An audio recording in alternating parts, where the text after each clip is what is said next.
We're told we're free. Free to work, free to earn, free to spend. But how free are you really? If every dollar you make already belongs to someone else. There's a word for this invisible trap, usury. Once upon a time, usury was illegal, not just frowned upon, banned. In Islam, they call it haram. The Torah says, do not charge your brother interest. And in Christianity, the only time Jesus is recorded as physically losing his temper was when he stormed the temple and drove out the moneylenders. Not the sinners, not the thieves, but the ones profiting from debt.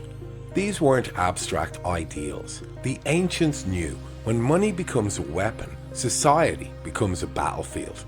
And usury, it's the silent weapon of kings and bankers alike. So we banned it for centuries because interest isn't just a fee, it's a slow transfer of power. Today we don't ban it, we build the entire economy around it. You borrow to study, you borrow to live, nations borrow just to survive. And the deeper the debt, the harder the chains bite. Robert Kiyosaki said, it's not how much money you make, but how much you keep, how hard it works for you, and how many generations you keep it for. But how do you keep anything in a system where the interest eats your future before you even start? In 2009, a mysterious figure named Satoshi Nakamoto gave us a key, a peer-to-peer money system. No central banks, no forced interest. A system where you own your keys, your wallet, and your destiny. Bitcoin was the beginning of a new system. One not built on debt, but on code. Transparent, borderless, unstoppable. It wasn't just currency, it was a philosophy.